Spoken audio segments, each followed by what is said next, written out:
Hello everyone, welcome back to this YouTube channel. My name is Kushbu and in this particular video I am going to discuss the further topic of what I discussed in the previous video. So in the previous video I discussed about something called as covariance. So if you have not watched that particular video, I'll suggest you first to go and watch that video before understanding this Pearson correlation coefficient, because this is somehow correlated with the previous video. Okay. So basically the agenda for today class will be Pearson correlation coefficient. Okay.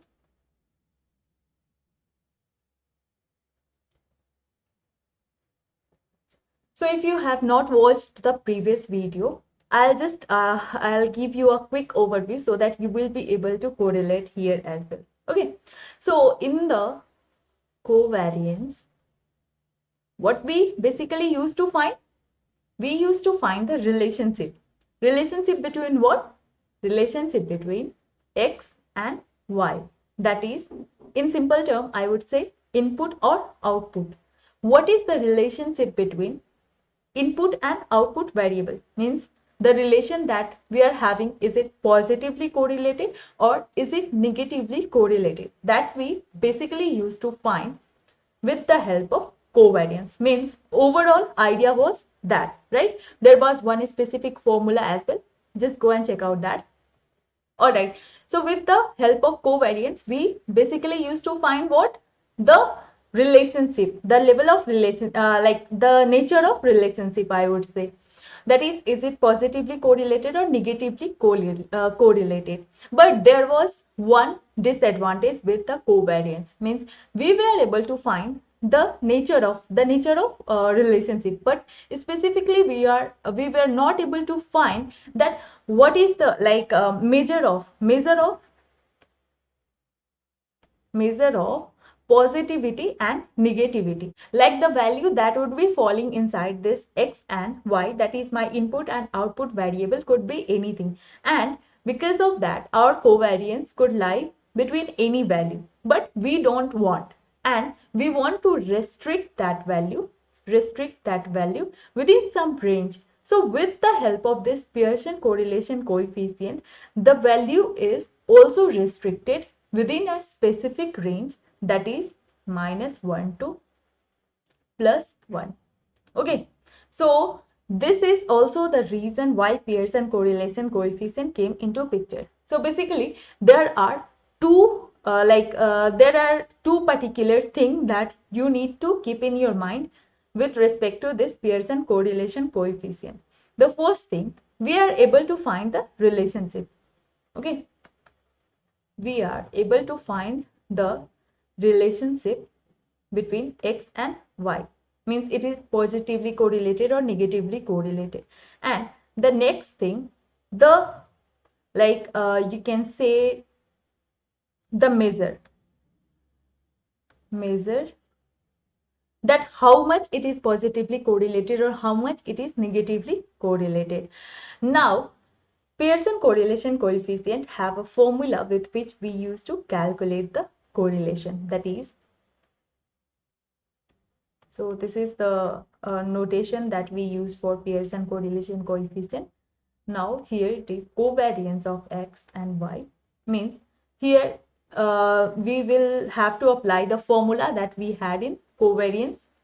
That is the formula that we use in the last class to find the covariance. And after that, here we used to find the standard deviation of X and standard deviation of Y. So this is the formula with which we used to calculate the Pearson correlation coefficient.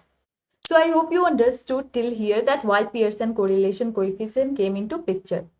Because covariance was only limited to finding the relationship, that is it positively correlated or negatively correlated. It doesn't tell us how much is the level of positivity or how much the level of negativity with the specific to the input and output. But here Pearson correlation coefficient came with the feature of explaining the relationship as well as the measure.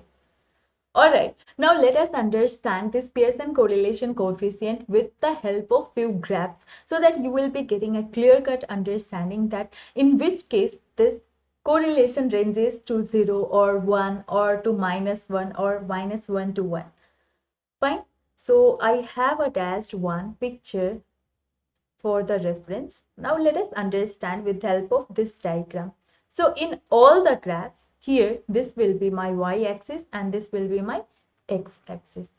Okay, this will be the y-axis and this will be the x-axis. Sorry. Fine.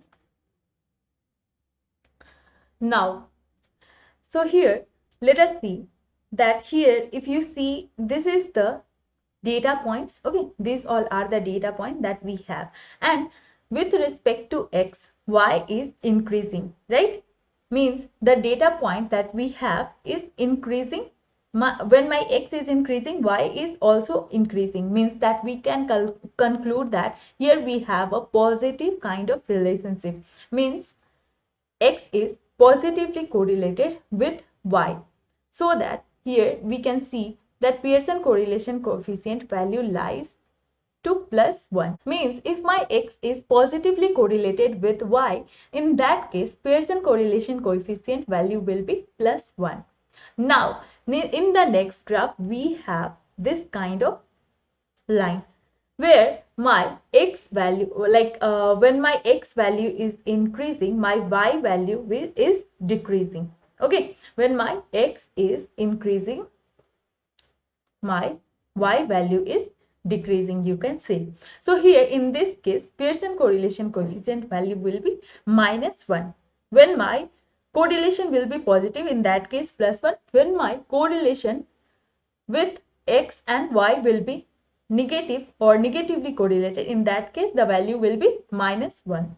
Now the next one, here if you see the data point in this graph is a kind of a scattered one. It is not specified to a specific direction. So in this case the correlation will be 0. Now the next one, here if you see with respect to x, the y value is increasing, right? But the data point that is here is a kind of a scattered one, means it is not specifically with respect to my line. It is kind of scattered one, but it is in the same direction. So for this kind of data point or correlation, my Pearson correlation coefficient will be lying between 0 to 1, means it will be like correlation will be greater than 0 and less than 1. Fine. Now the last one is here, if you see with respect to x, my y value is decreasing. So in this case also, if you see the data point is not specifically lying to the line, right? So that is why here correlation will be lying from -1 to 0, means this correlation will be greater than -1 and will be less than 0. So these are the 5 graphical representation or geometrical representation which will help you to understand in which case for which kind of data set or point like the correlation coefficient value will be what. So I hope you got a clear-cut understanding about why Pearson correlation coefficient came into existence on top of covariance.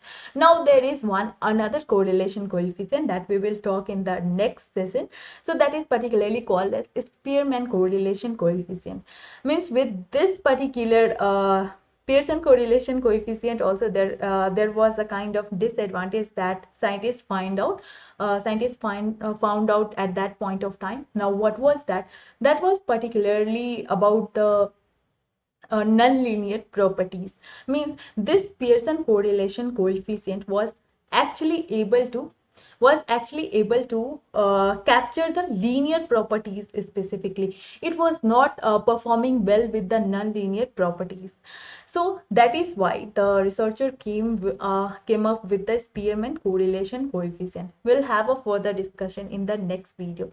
So that's it from my side, guys. I hope you understood. If you have any question, you can ask in the comment section. Till then, keep learning and keep exploring from your end. Thank you so much.